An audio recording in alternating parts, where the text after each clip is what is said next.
This is Olof from Amaranth, and you're listening to SOS Metal Radio Show.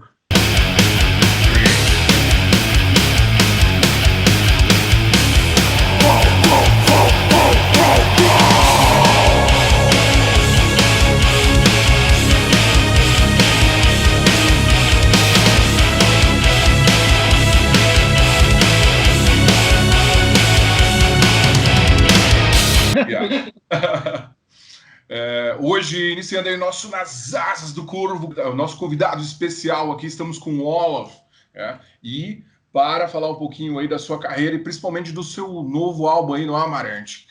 Bom, first of all, it's a great pleasure to have you here tonight with us, talking a little bit about this amazing career and this new fucking great album, Manifest. How do you tonight in Sweden? Are you? It's all good. It's all fine. We are handling some pretty special circumstances, just like probably like you guys in Brazil as well. But apart from the obvious fact that we can't be touring right now, then we're good. We're fine. We're happy about the album release. It was just a week and a half ago. Great. And for again start our special session and interview, I'd like you to choose a song which represents the Amaranth. The entire career of Amaranth for you. Then I think a simple choice would be the first album on Manifest, song called Fearless. Fearless, ok. E aí a gente vai ouvir agora Fearless, que é uma canção, a primeira música do novo álbum da banda, né? E a gente volta já com essa entrevista especial aí com o guitarrista fundador do Amaranth, diretamente da Suécia aqui com a gente no SOS Metal Radio Show. Yep, awesome. E você acabou de ouvir aí a faixa Fearless, que compõe aí o novo álbum da banda, né? E como ele mesmo falou, ela resume aí, apresenta a carreira da banda. Para quem não conhece ainda, o Amaranth é uma banda da Suécia, né? A banda que acabou de fechar aí o seu contrato há um pouco mais de um ano com a Nuclear Blast, e estão aí com esse álbum que acabou de sair no dia 2 de outubro aqui, né? E temos o prazer de falar diretamente aí com o seu fundador, mastermind of Amaranth. Well, Mr. Olof, I said amazing career because the band was formed in 2008, and since the first years the band appeared already as big band. Amazing debut album, perfect video clips and long tours. I'd like you share with us about the first rehearsal to the first show and the first Amaranth album. How difficult was to give life to this awesome band? Well, it was good times back then in 2008. We were hanging out, just a bunch of friends, basically. And I had been talking with both Morten and Elise to start a new band, for a couple of years. Morten is our drummer, and we did a tour together with a band called Night Rage back in 2006. So since then, we had been wanting to do our own thing. We had been writing a bunch of songs, and already when we put some songs on MySpace, there was quite a bit of interest for it. So we decided, okay, to get this band together, we need to perform a live show as well. So we decided to have our first show in a small club here in Gothenburg, Sweden. And we spent not even, this was the first time that the whole band met at the same time, because we were living in different parts of Sweden and Denmark. So we rehearsed for 4 or 5 days, and then we played our very first show at Stinky Fingers here in Gothenburg, which was an amazing feeling. Already then we could feel that, hell yeah, this is something that we could spend a lot of time, doing. But it was already, more than 2 years before the release of the first album. So it took some time to find the right management, the right record label, and, all these things. So we spent that time, just writing as many songs as possible.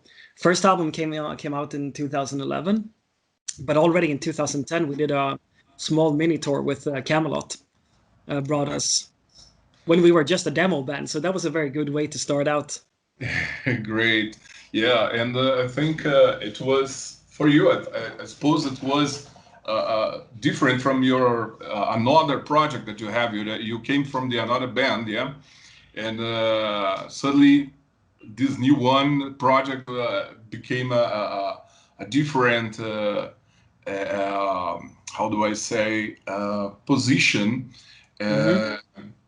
how did you expect everything when you started this project?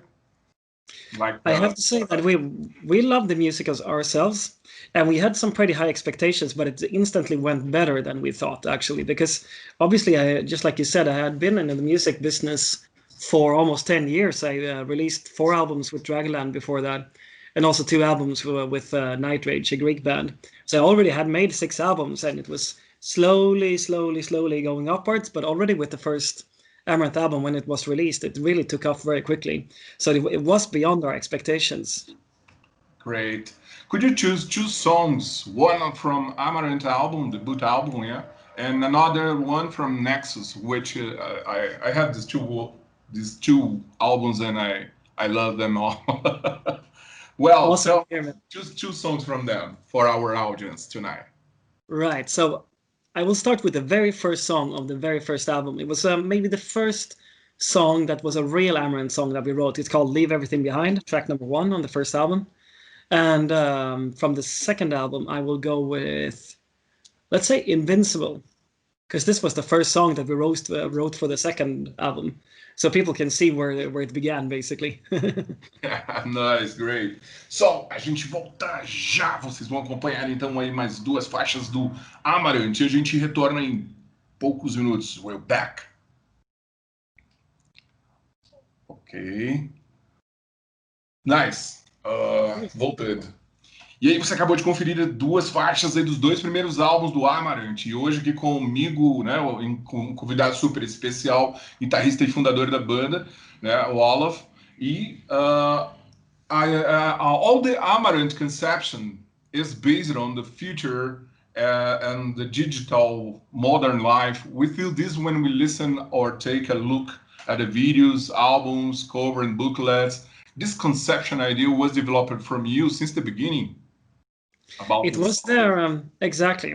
We had 2 ideas when we began writing the lyrics. First of all, to deal with modern times, just like you say, the digital age and so on, and also conspiracy theories like Illuminati and the Freemasons and stuff like that. We just found these different 2 themes to be a little bit exciting, and gave us a lot of lyrical ideas also. So this has been, the basics or the basis for Amaranth lyrics all the way up to today, basically. But now we're these days, and especially on the Manifest album, we're trying to, involve a lot more different themes and ideas. Well, yeah, and even the Elise Reed voice is totally different from the most of metal singers around the world. And Yeah. she brings something from the soul and pop music, but at the same time, you keep the identity from God and Book sound. It's intentional, I suppose, getting a singular and modern kind of metal. Yeah, could you speak about this? I think because you at the end you created a new kind of sound, got a book sound. It's a little bit like that because the bands that I grew up listening to, bands like In Flames and Dark Tranquillity, in the 90s they started to involve more and more melodies, because before then death metal was supposed to be completely without melodies, like thrash metal or something like this. Then in the early 2000s, a lot of bands from this area, from Sweden, started to involve a little bit of pop music ideas with clean choruses, bands like Soilwork, Scar Symmetry, stuff like that. So we could just figure that, okay, they're trying these different things. What if we make our music as metal as theirs, but we take the vocals and we take it all the way to something that is R&B or soul, just like you said. But but at the end of the day, we still keep it as a metal band, even with the electronic influences and everything. So that was the point of view that we had. And Elise was actually growing up with a lot of metal music, from her dad and from her brother back in the day. So she was super excited about, singing in a metal band as well, because it was unexpected for her, but she still loved the music. So the first time that we heard her vocals on our music, we were like, yeah, this really works. It's something very different. Some metal purists will hate it, but we love it. So let's try to make this into a band, Yeah, I suppose the metalheads at first listening, they can strange, but it's after the second listening is Amazing. Yeah, I said this because the most of guys who I know, yeah, they are from they are radicals. At the same time, some of them they are very eclectic. So Mhm. you've got to be open mind for you receive this kind of metal sound, new, different. I recognize this as a kind of innovation. Yeah. Yeah, exactly. And the way that I see it, metal from all the way from Black Sabbath through, Van Halen, Iron Maiden, Metallica, there was also always a lot of innovation. And there was a lot of people complaining when Metallica had acoustic guitars on Ride Lightning album back in 1984, But Yeah. this is how metal developed. It didn't start with Black Sabbath and then never developed. For every new band that is coming, they're adding, a little bit of a unique touch to it. So from our perspective, it was always important to keep on innovating, as they say. Uh, Well, could you choose another two songs from Additive and Maximalism albums? Absolutely. From Massive Addictive, I will go with, let's see, Digital World represent that album perfectly. And from Maximalism, I think the opening track, Maximize, is my Ok. favorite from that record. E aí vocês ficam então com mais duas dicas aí de dois grandes álbuns da banda, né? Nós conversamos aqui justamente sobre essa diferença, né, que o Amarante tem em sua música, que é justamente essa mistura entre o pop, o soul, que ao mesmo tempo mantém a marca do Gothenburg Sound Death Metal.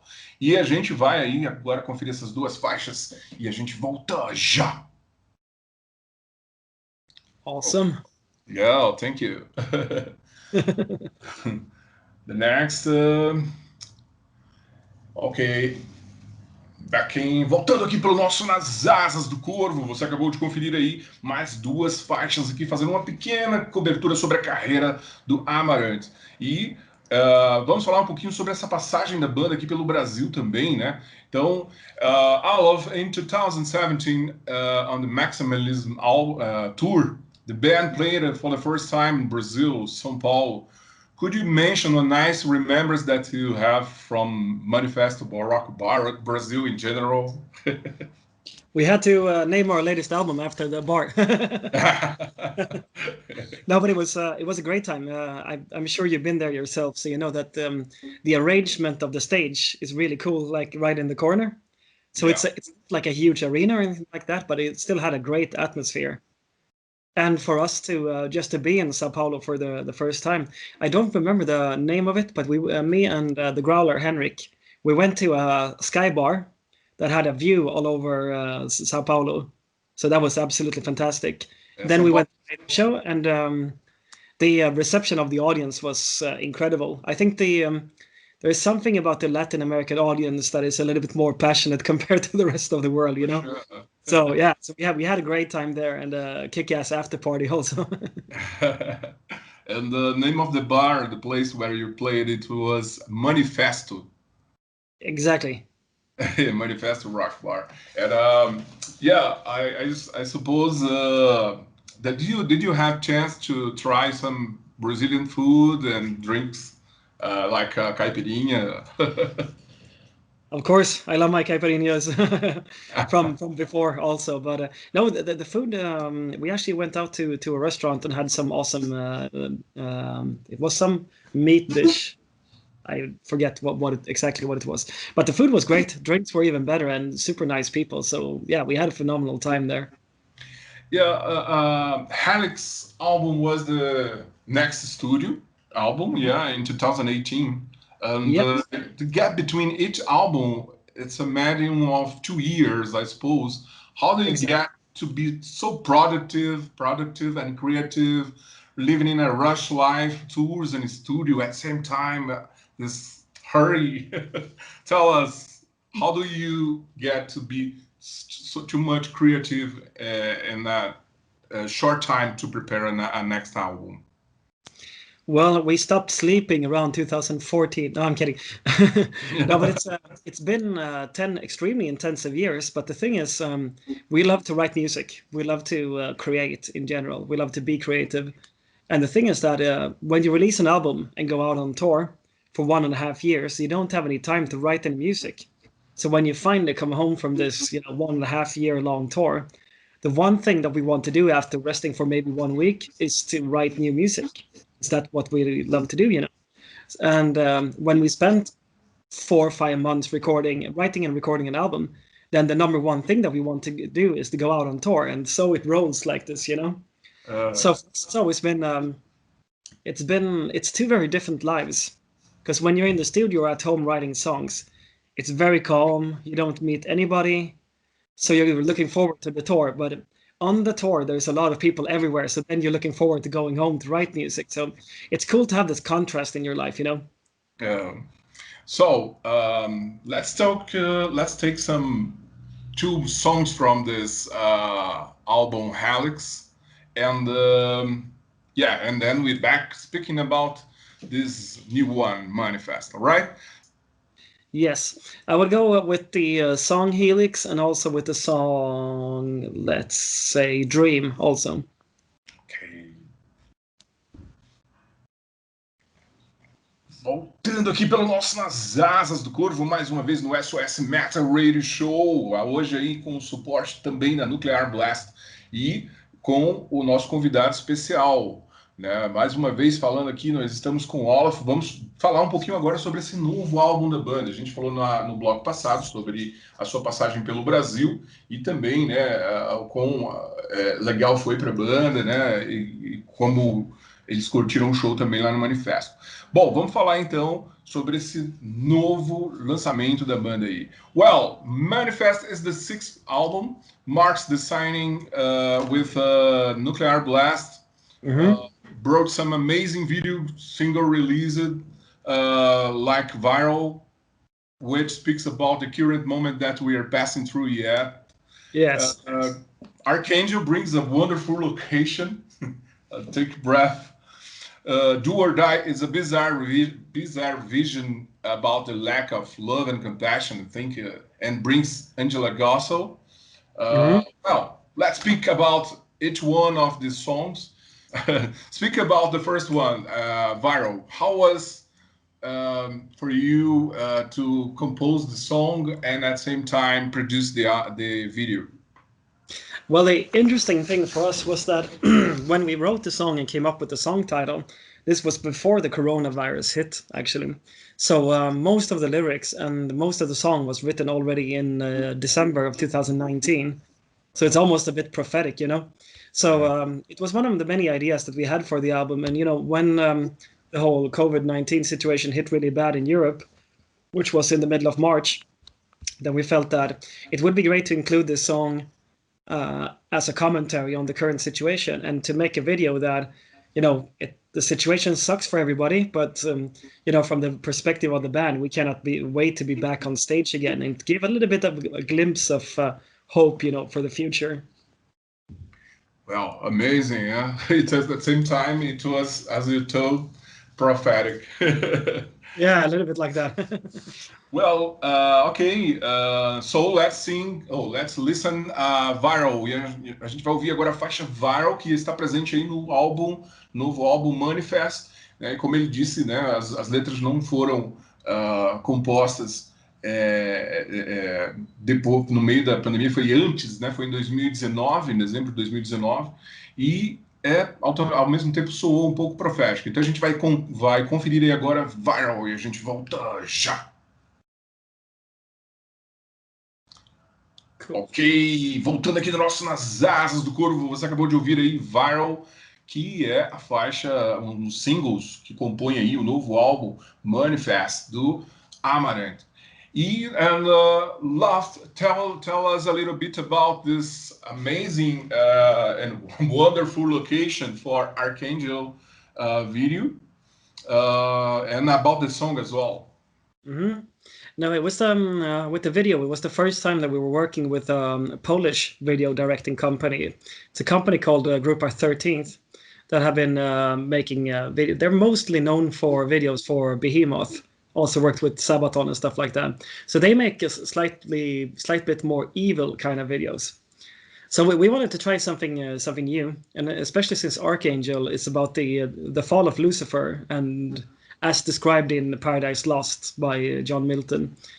And I always wanted to write a song like that, and I felt that it would be cool to have a little bit of a gothic feeling, in an Amaranth song for the first time. So that worked out really cool, and we were so happy when we saw the video. And I can say this was actually recorded in the countryside in Poland, in an abandoned castle that they closed down. Like it's a tourist location that they closed down only so we can record there.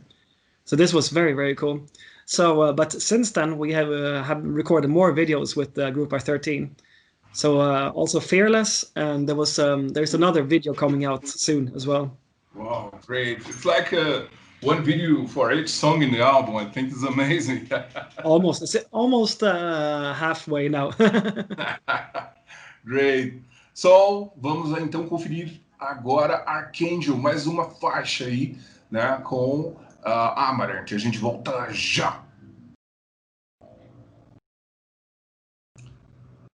Ok, você conferiu aí Archangel, essa faixa bem... Aliás, o vídeo, quero que vocês confiram não somente aqui com a gente no SOS, mas também depois confiram os vídeos no YouTube, né, os vídeos que estão disponíveis referentes ao Amaranth, que, como sempre, uma grande produção visual. E aqui a gente vai falar um pouquinho agora sobre o que eles trouxeram como convidado especial, que foi a Angela Gossel, né? Love, I would like you to speak a little bit about this special guest that he brings in this song, the next song, Do or Die. And this song is a bonus track, in fact, yeah? Mm-hmm. Yeah, it was, we released it separately as a single, to begin with, because it was a little bit of a project that Angela Gosso actually suggested to us. Angela, who was previously the singer of Arch Enemy, is also our manager, and she had an idea for a video to shoot it down in Spain, actually.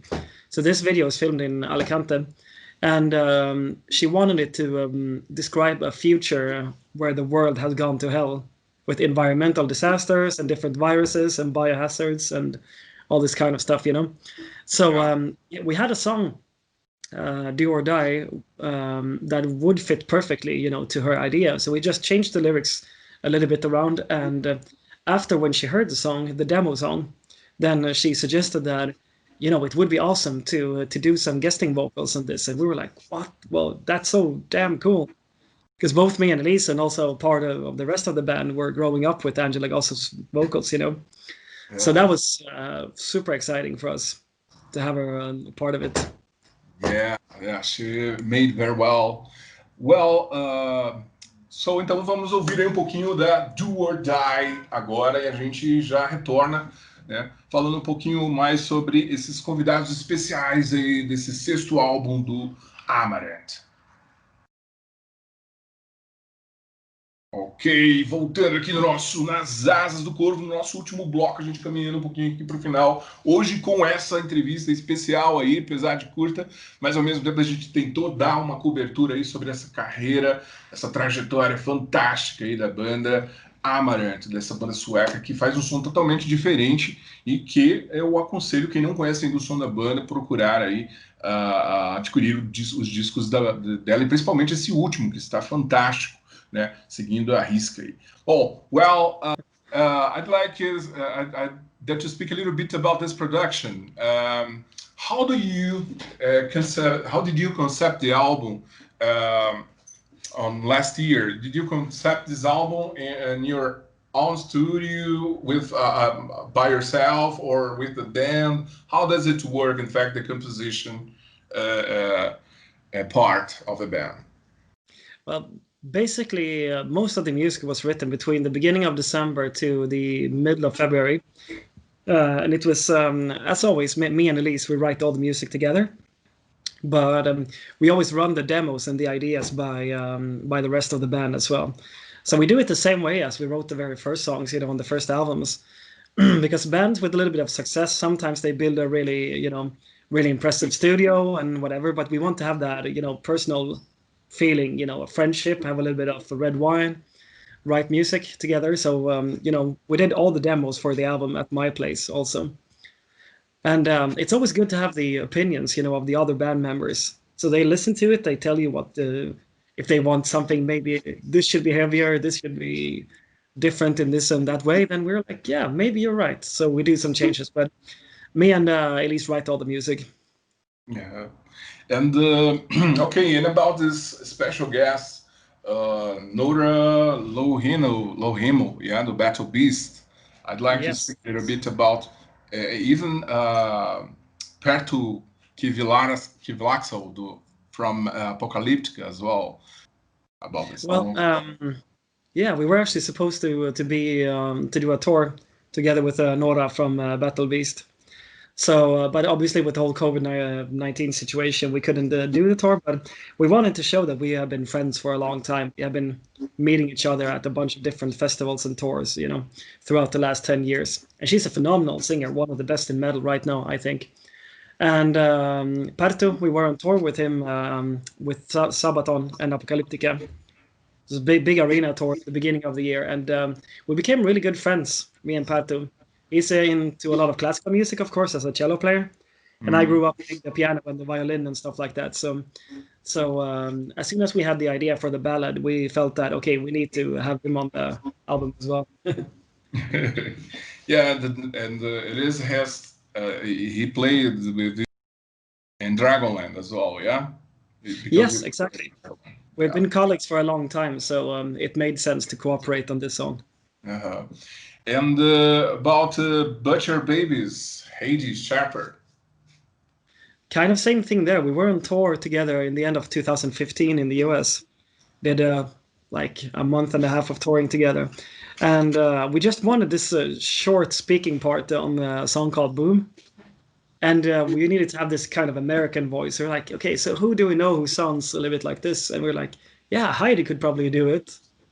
And like 2 hours later, she sent over a lot of files, so it turned out really cool. Great. Jeff Looms was, and he is living in the United States or in Sweden. Jeff Jeff, Loomis lives in the US, yeah. So U.S. he sent me files also the same day, I think, from the US with this fantastic guitar solo. So we actually do half and half on Do or Die. He does the first solo and I do the second part. Okay, Angela Gosser, you told about it, yeah. I'd like speak just for you finish. Unfortunately, we are getting at the end of our interview, but I'd like that speak a little bit about the cover artwork, the for Manifest. What was the relation of the cover? Because it's amazing, of course. Too much beautiful, wonderful cover artwork. And I'd like you to speak a little bit and who made this cover artwork because I know that you have worked for a long time with a friend of mine, Gustavo Sazes, Mhm. yeah, and I don't know if he developed this this amazing artwork as well. This time it was actually a different guy called Emmanuel Chiu. And obviously, Gustavo has developed a logo that is now on the album artwork as well. He's a phenomenally talented artist. This time we wanted to try something a little bit different because we wanted something that was a little bit more, let's say, filmic, if you know what I mean. So this guy, Emmanuel Chio, has been doing concept art for Blade Runner 2049 and Cloud Atlas. He did Game of Thrones, and he's been working for some pretty big companies.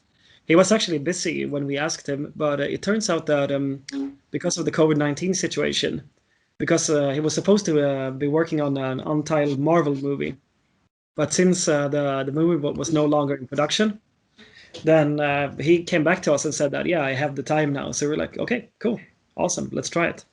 And the concept for the cover artwork was to have something kind of dark, dystopian, futuristic city that has been destroyed. So it's like a dark futuristic vision, but as a symbol of hope, in the middle you have the Amaranth pyramid sticking up. Hopefully, then displaying that in all this darkness, like we have now in 2020, there's a little bit of light as well. Yeah, it's like remembering and linking with Brave New World from Iron Maiden. It's like but 20 years later and too Yeah, much. exactly. Amazing, amazing. Thank Well, you. I'd like to thank you so much for your participation here with us and SOS Metal Radio Show. And I wish the best for you and the band. Very too much success on next year, because I expect that we pass through this dark situation now, and we can back to the stage, yeah, to play again for the audience around the world. All right. Yeah, Uh, who knows? Maybe say already something. we can come to Brazil next year. So let's see. Yeah, I'd like you to speak a little bit about Brazil. Last words. Of course. Your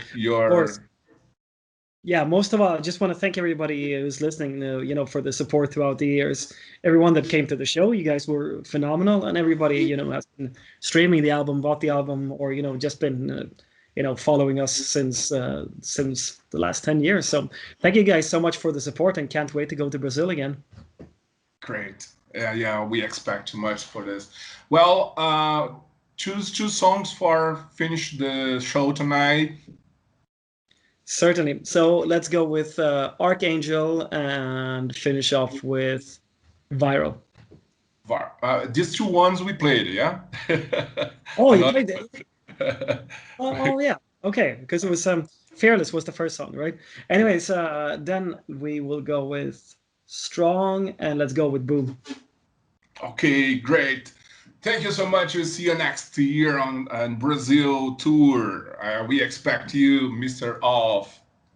Thank you very much, Winston. An absolute pleasure. Thank you for taking the time. Only stars, try to find my way